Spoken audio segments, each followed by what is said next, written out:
Why do we sit here being silent, watching our leaders turn into tyrants? Have they forgotten which side they're fighting for? Checks and balances set aside and rule of laws, youth and ours, and Constitution openly ignored. Man, I'm not okay. Think we are being played. Is it time for right and left to join a greater cause? Man, I'm not okay.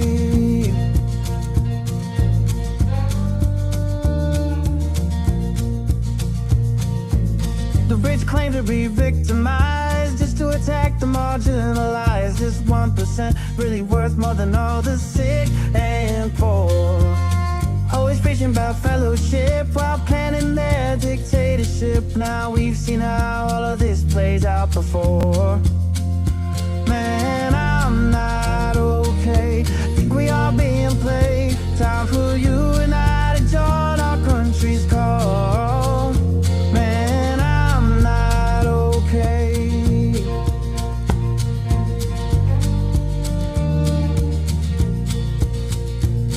Ever wonder all the mystery? Why they whitewash our history? Keep dividing is their plan. All in all, such a scam. Algorithm very sly, only used to spread the lies. Politicians know well, hate is simple to upsell. Man, I'm not okay.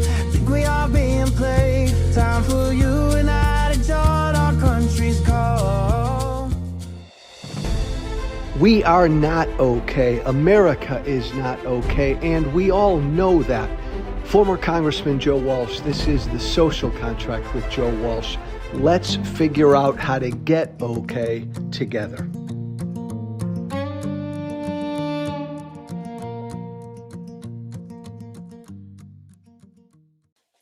Hey, I've got a really interesting and important conversation coming up in a few minutes with two good, decent, lovable Americans who are doing what they can right now to protect people with the rights of people with disabilities in this country. We will get to that in a second. And there's going to be no easy way to segue into that conversation, because I've got to start with a bit of a rant here about the traitor in the White House.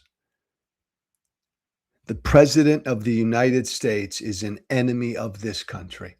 Every time I say that, I still find it so difficult to say. The current president of this country is an enemy of this country. He's a traitor to this country. Again, I don't have 7 hours today to go through every piece of evidence supporting what I just said. I just want to start here. Just here. Keith, can you show me that NATO headline? Can you put that in front of me? I'm so tired of this. Do we have it, Keith? If not, I'll just say it. Trump's bashing NATO again this morning. That's the headline. I forgot where we grabbed it, but the headline is Trump bashes NATO. Again, Donald Trump's over at the NATO summit in Turkey, which will begin here momentarily, I believe maybe even tomorrow. He didn't even want to go to this NATO summit. He said that this morning in a press conference, but it's the headline. There it is again. Trump bashes NATO. That's all he does. Trump bashes NATO. Trump bashes our allies. Trump bashes our European allies. Trump bashes Ukraine. Trump bashes NATO. You never see a headline. You've never seen this headline. Trump bashes Putin. You've never fucking seen that. Trump's never bashed Putin. Trump's never criticized Putin. Trump bashes NATO yet again. Just music to Putin's ears. Exactly what Putin wants Trump to say.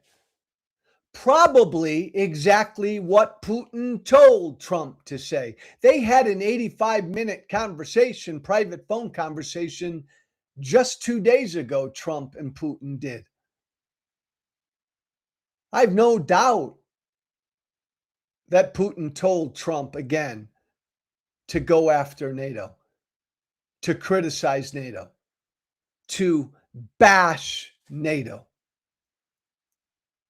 And on cue, there he is.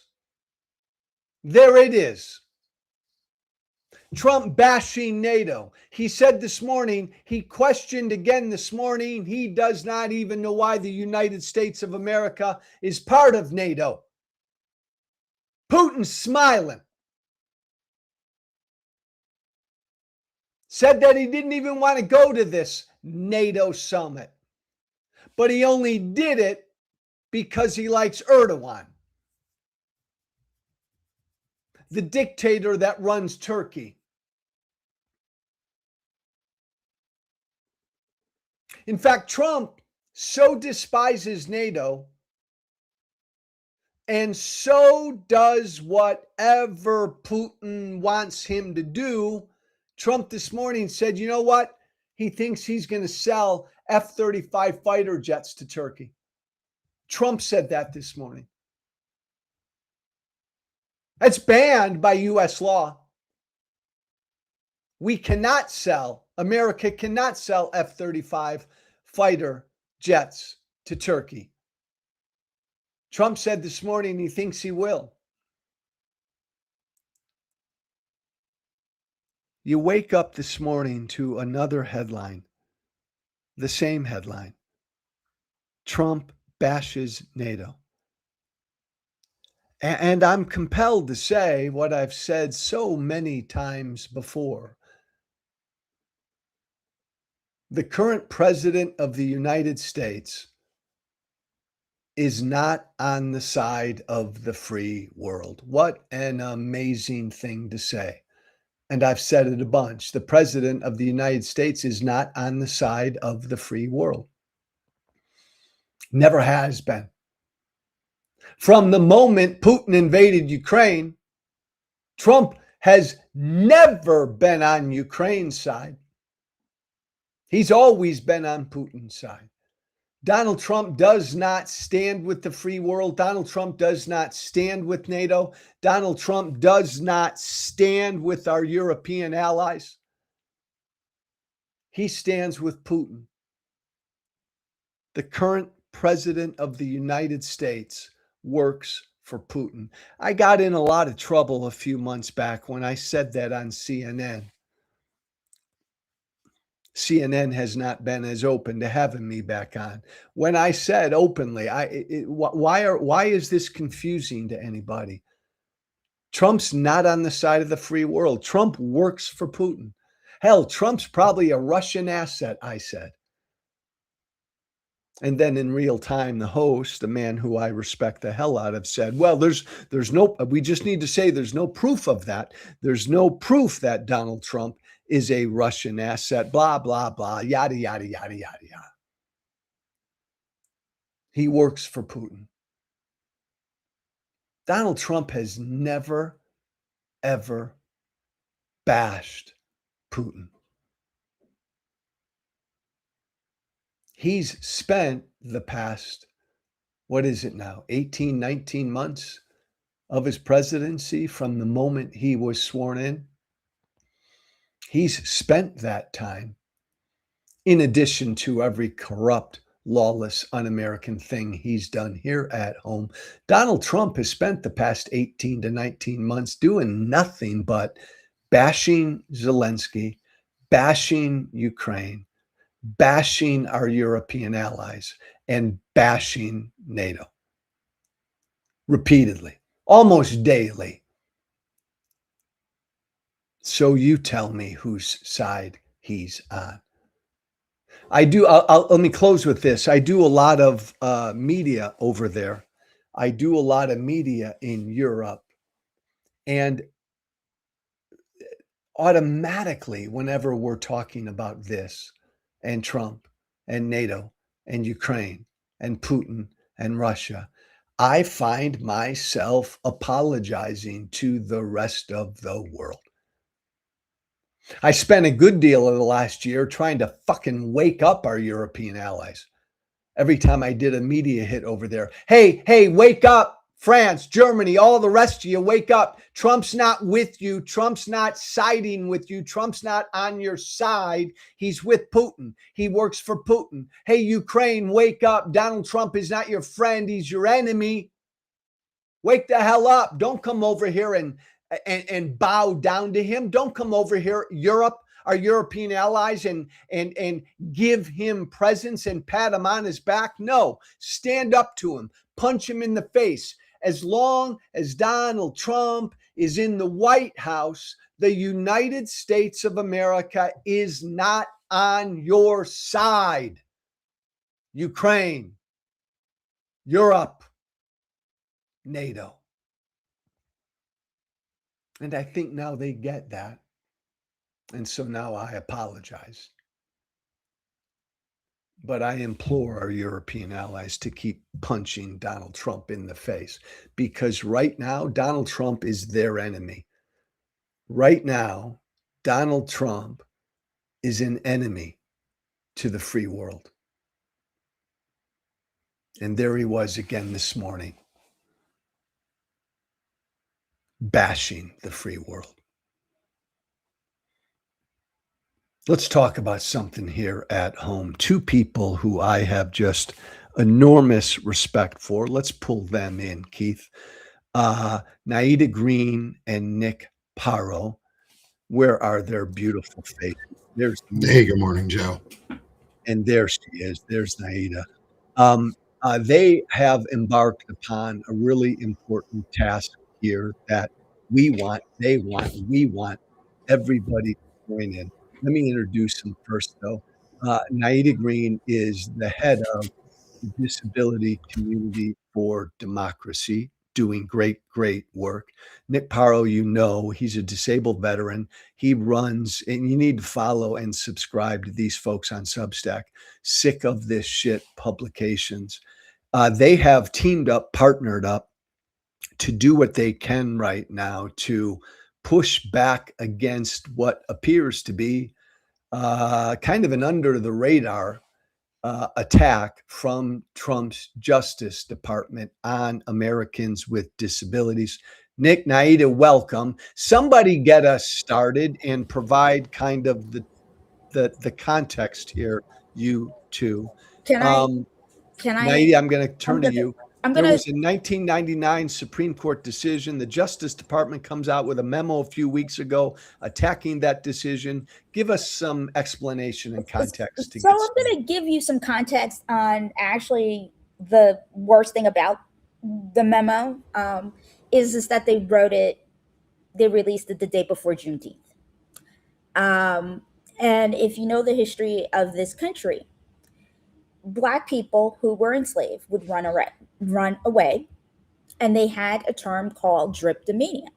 So if you were enslaved and you kept running, they said something was wrong with you, because who knew that people don't like to be enslaved? Yeah. Right. So they would cut off your toes. That's what they would do to you if you ran away. And so they dropped this literally after 5, thinking nobody was paying attention. The disability orgs were paying attention. I got a message about it Friday evening while I was meeting with my team, Disability Community for Democracy. We're all run by volunteers. And then I woke up and I'm like upset, and I messaged Nick and I said, Nick, we need to do something. I wrote a statement, and Nick, you can take it out. Back up, you two. Yep. Beautiful, Naida. I like that beginning. What is the memo? What's in the memo that's so troubling? Explain the memo. Let's start there. So the memo, what's in the memo is that states and territories do not have to place you in the least restrictive environment possible. So if they want to keep you institutionalized for absolutely no reason, they can, even if your doctor says that you can go home.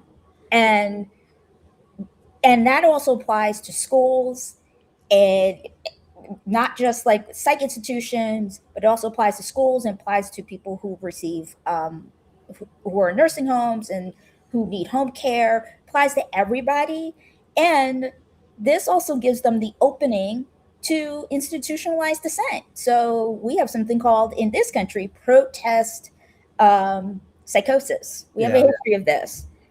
So this memo is bad all the way around, and the last thing I will say about this memo is that because it is a Supreme Court decision, it's not law, and we you know what's going on with Supreme Court these days. They are not respecting any precedent at all. So stop. Let me stop you there, Naida. Nick, let me go to you. If I understand Naida correctly, the memo is claiming that federal disability laws don't require state level integration. And Correct. that seems to conflict directly with this 1999 Supreme Court Olmstead decision. Explain. Correct. So on, like Naida was saying, on June 18th, the Department of Justice issued a memo titled Application of the Rehabilitation Act and Americans with Disabilities Act to State Institutionalization of Patients with Severe Mental Illness or Disabilities.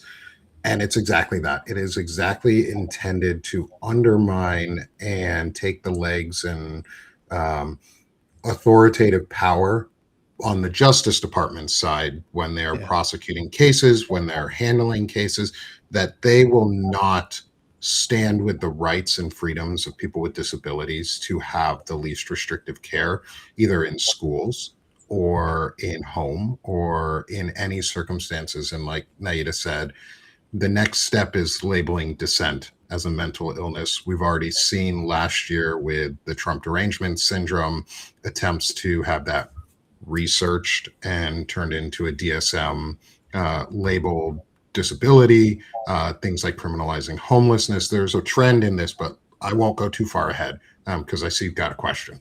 No. I just back up for a sec Yeah. here.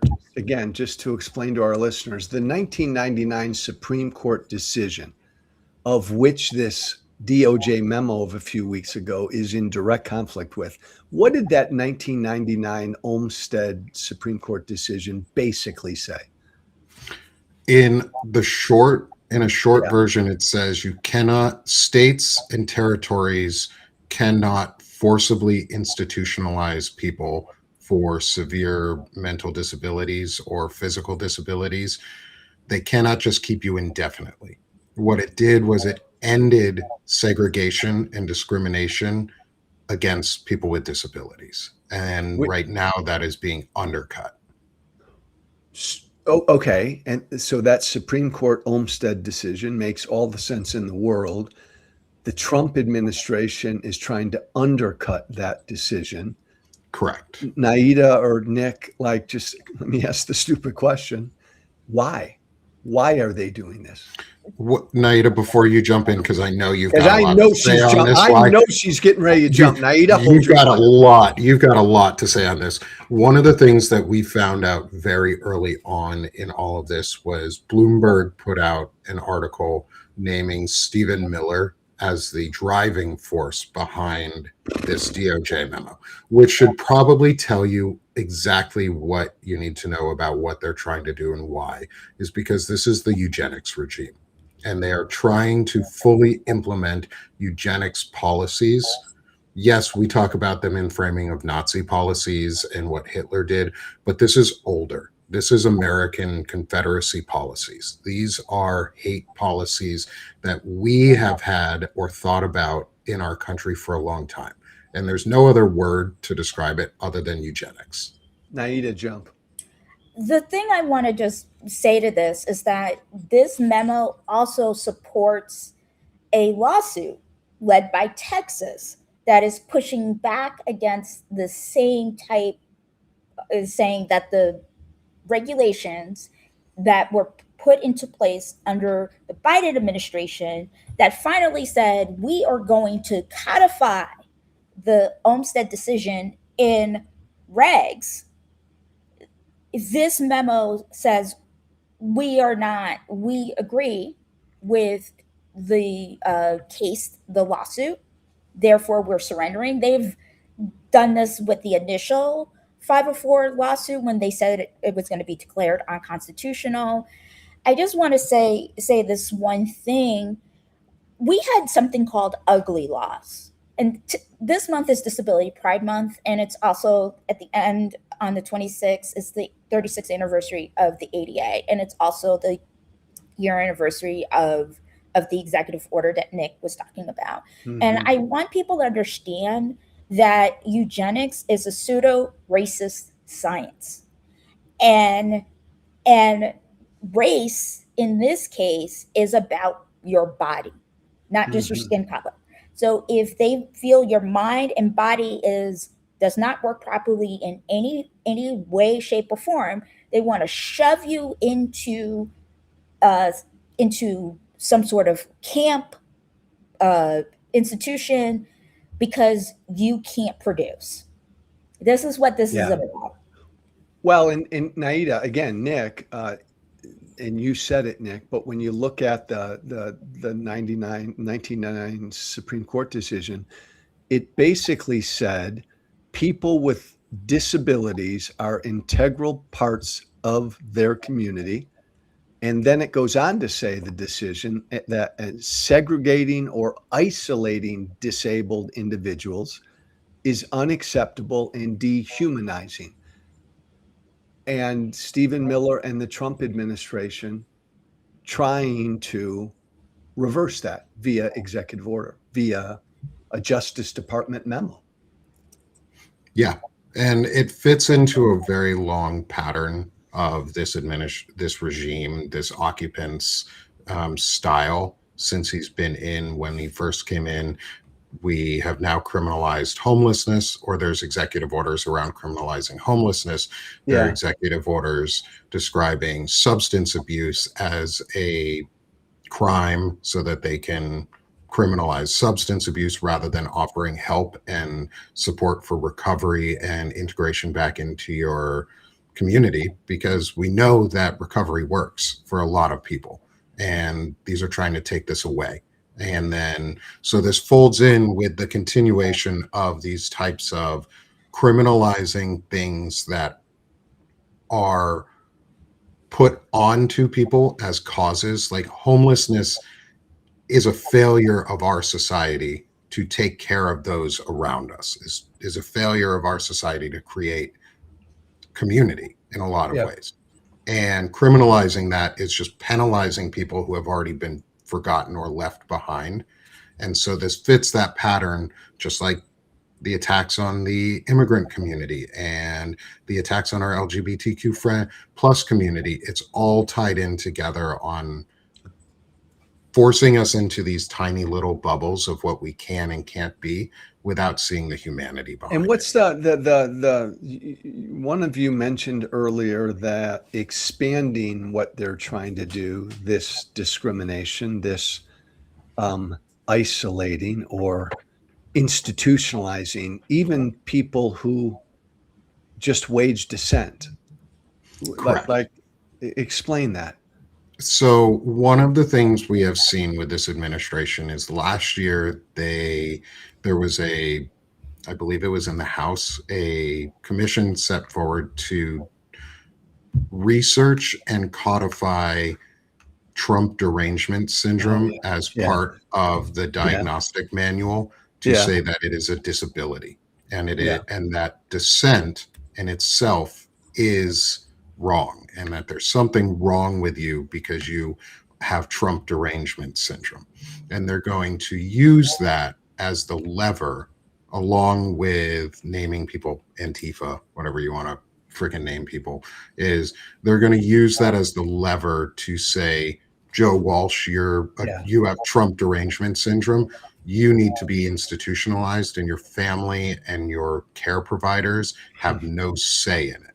And this is going to hit communities really hard. And I know we're talking about the dissent part here on a lot of on a state level, but there's also the territory level where this is going to hit even harder, where resources are less available just because they're treated differently than states are, and they get different preference. They have a lower level of preference on our scale, and so anyone who's dissenting there, it's easier to make them disappear.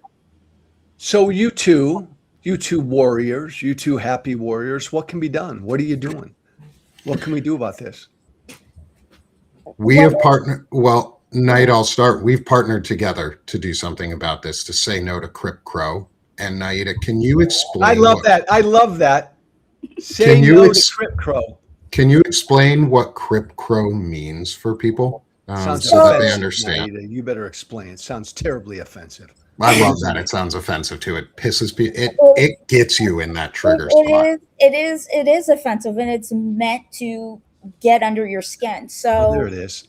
Cool. So, thanks, Keith. Go ahead, Naida. So in Black disability spaces, there is a term cripping, Crip Crow, and or Jim Crip Crow, where it's about the prison, the special ed to prison pipeline, or just segregating people who have disabilities and they're primarily Black and brown in prisons, like keeping them segregated. And so I liked the Crip Crow part of that. And it's actually true. That's what we did as a society. We shoved people into institutions to hide them, right? People with disabilities were not allowed to get educations before 1975. People with disabilities were lobotomized. That happened to RFK Jr.'s aunt.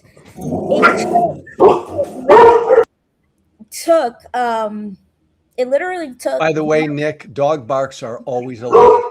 It's dog bell time. Someone's at the door. It doesn't matter that dog barks are always allowed. I just didn't want to interrupt Naida. No, she was on a roll. On a roll, but I hear a barking dog, I get excited. Naida, he loves dogs.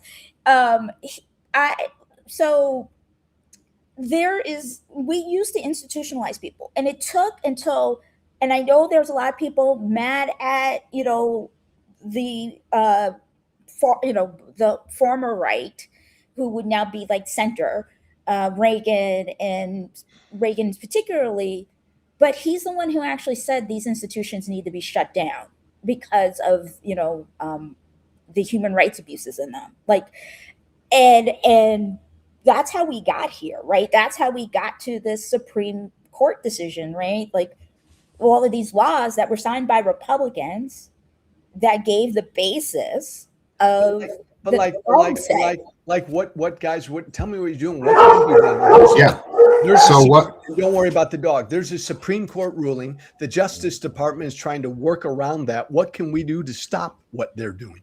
So what we can do is, thank you, Keith and Joe, for putting up that website. There it is. Cool. Awesome. Is on the screen. There's a website, broadbanner.com/crip-crow. If you go to that webpage, Naida and I have partnered together. It's a webpage that I've been building and I put together to make a very simple single spot where you can take action. And that action is coordinated efforts with us, all of us, to be calling, emailing, faxing, generally making ourselves obnoxious for democracy and for rights so that we can't be ignored.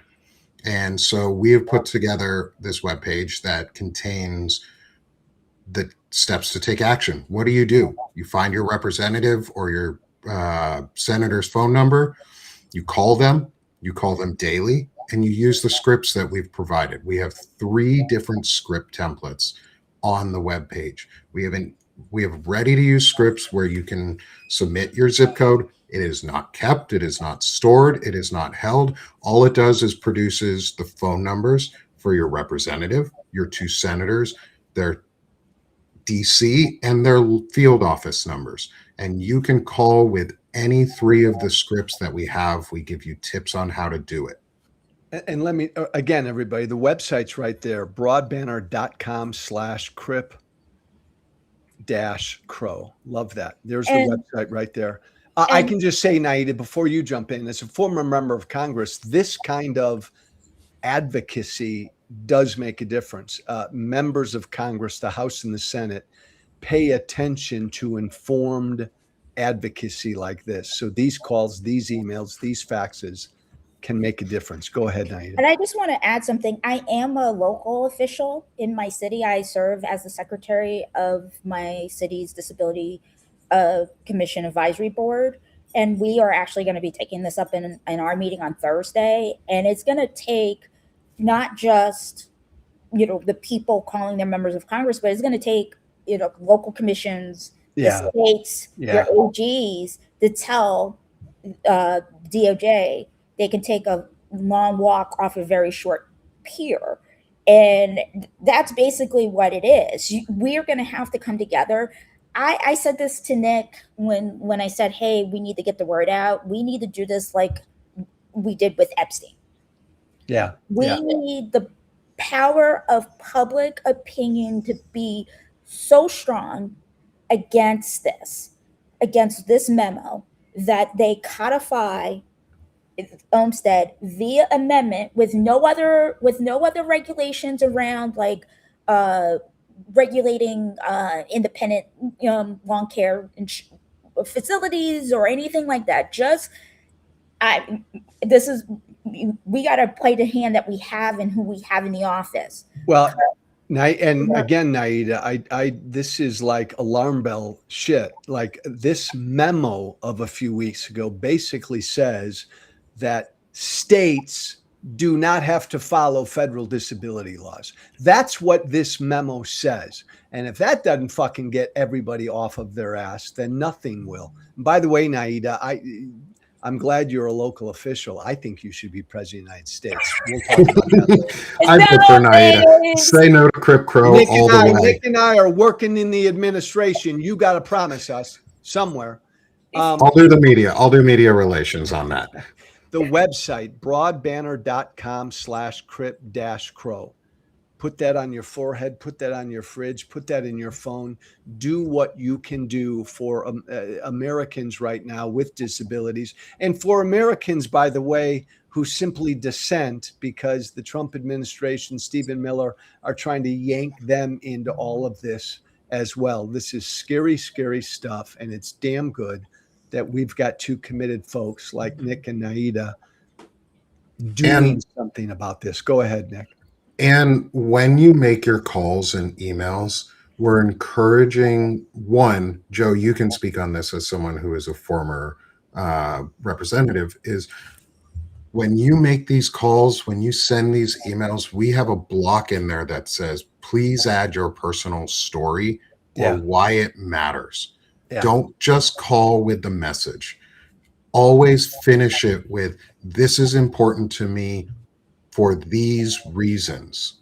This is important to me because I am a member of the disability community, and these are my rights and freedoms that are going to be taken away. This also impacts, and this may be obvious for some, but it needs to be said, is this impacts severely the veteran community. Because those of us who go to the VA, who use the VA for our only service providers, myself, others that I know, are afraid now to talk about our mental health and our disabling effects to our VA providers, because I know that Secretary of the VA, Doug Collins, does not give a shit about veterans and veteran health. I know that the Department of Defense doesn't give a shit about our mental health, our well-being, and our futures. And we have to call that out too. This is an attack on the veteran community. This is an attack on the civilian community. This is an attack on all of us, because disability rights Disability, freedoms, accessibility, and equity are for everyone, not just folks with disabilities. They're for all of us. And if you don't think so, go to a building with a ramp on it when you've got a broken leg. Amen, Nick. Well said. By Can the I way, just say something? Naida, I'm giving you 10 seconds. Go. The one thing I do want to say, as somebody who has sworn an oath to the U.S. Constitution and my state constitution, this memo spits in my face personally, as a person with a disability, but two, as a local, somebody who serves as I don't get paid to be and serve on this commission. I'm volunteering my time. This spits in my face because I swore an oath to protect the Constitution of the Commonwealth of Massachusetts and the US. Yeah. And so for this administration to say we are not going to basically pursue when bad actors are doing bad things, it makes my job, to make my city welcoming more difficult. Yeah. So I just want to say that from a public officials, and I'm not here in my public official capacity, but I am saying it makes it more difficult for those states and cities and counties trying to do the right thing and follow the law. Now we don't have the backup of the federal government. Perfectly put, Naida. Perfectly put. The website, broadbanner.com/crip-crow. Go there. Help. Do what you can. Naida Green is the head of the Disability Community for Democracy. Nick Paro, sick of this shit publications. Follow him. Subscribe to him on Substack. They're doing yeoman's work with this. Thank you both, you two. Keep us posted and let us know how we can help. Thank you, Joe. See you are you doing your live on Thursday for paid subscribers? Oh, heck yeah. Oh, no, yeah. Do not promote my Substack right now, Naida. That's horrible of you. I love you, Joe. Sorry. Love you back. Love you back. Love you both back. Thank you both. Everybody, again, the website, broadbanner.com/crip-crow. Go there. Thank you so much, Joe. Help. Bye, Joe. Thanks, everybody. Nick, Naida, thanks. Everybody else, thank you. Be brave. Be brave. Thank you. Thank you for listening. Remember to listen, follow, and share The Social Contract with Joe Walsh on Apple, Spotify. Plus, don't forget to subscribe to The Social Contract on Substack. This has been The Social Contract with Joe Walsh.